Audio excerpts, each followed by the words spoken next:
শ্রাবণ মাসে ১ম সোমবারটা ইচ্ছা ছিল করব। তো সেভাবে না করলেও আজকে ছাদে দেখলাম একটা আকন্দ ফুল উঠেছে। সেটা দেওয়ার খুব ইচ্ছা ছিল। আর একটু সবুজ চুড়ি পরে সোসাইটিতে সবাই দেখি।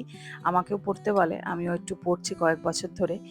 আর সেভাবে আমি খুব নিয়ম মেনে করি না। শুধু বাবার মাথায় ইচ্ছা থাকলে জলটা ঢেলে আসি।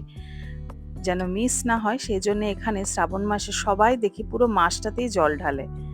আর আমিও করেছি কয়েকবার। এই যে আকন্দ ফুলটা গাছ থেকে সেরকমভাবে ফোটেনি, তাও দিয়ে দিলাম ঠাকুরের মাথায়। এটা একটা আলাদাই আনন্দ। সবাই ময়দা, সাবু ইত্যাদি খায়, কিন্তু আমি ভাত খাই কারণ খুব অল্প বয়সে, এই ১৮-১৯ বছর বয়সে আমার গল ব্লাডার স্টোন অপারেশন হয়েছিল। সেটা ফুল সার্জারি হয়েছিল, ওপেন। তো সেখান থেকে বডি একটা অদ্ভুত প্যাটার্নে অভ্যাস হয়ে গেছে। আমি কোনো ধরনের ময়দা, আটা বা না খেয়ে থাকাটা পারি না। অল্প হলেও ভাত খাই, তাই নিরামিষ ভাতই খাবো। এটা সোসাইটিরই মন্দির, এখানেই পুজো অর্চা সব কিছু এখানেই করি। কোইন্সিডেন্টালি আজকের জন্যে রীতি গেস্ট আর্টিস্ট। শুধু এসেছে আজকের দিনেই, আবার ভোর রাতে চলে যাবে।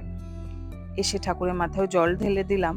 আর আজকে এই যে বললাম ভাত খাবো, তাই ঋদ্ধিও আছে বলে পোলাও করেছি। প্রেসার কুকারেই পোলাও করি আমি।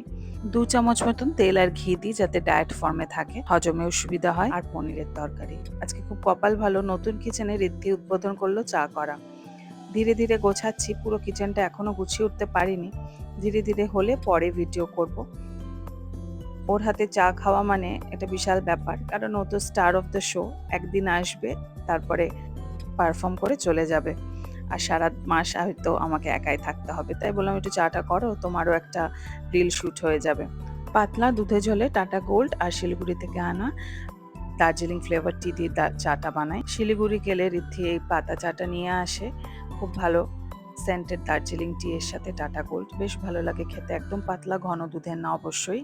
আদা বা মশলা চা আমরা দুজনায় কেউই হজম করতে পারি না। রাতে সবজি দিয়ে ম্যাগি খেয়ে নেব। আর রান্নার পাট রাখবো না, সেটাই ইচ্ছা। কারণ এত কাজ, এই রান্নাঘর সেটেল করা, প্রত্যেকটা জিনিস ধুতে হচ্ছে। আর এখন বর্ষার জন্য শুকোতেও দেরি হচ্ছে। সব কৌটো বাটা, বাসন কোসন সব কিছুরই আমি কিছু জিনিস ডিশওয়াশার মেশিনে দিয়ে ধুয়ে নিচ্ছি। ১ লট শুকিয়ে গেলে আবার আরেক লট দিচ্ছি। তারপরে এক এক করে সেটেল করছি সব জিনিসপত্র ভরা। এখন কোচিংয়ে এসে দেখছি বেশি প্রেশার কেরিয়ারের, যেন মনে হচ্ছে। আগে তাও খেলতো, তখন একটু টাইম হতো। আজকে ব্লগটা এখানেই শেষ করছি।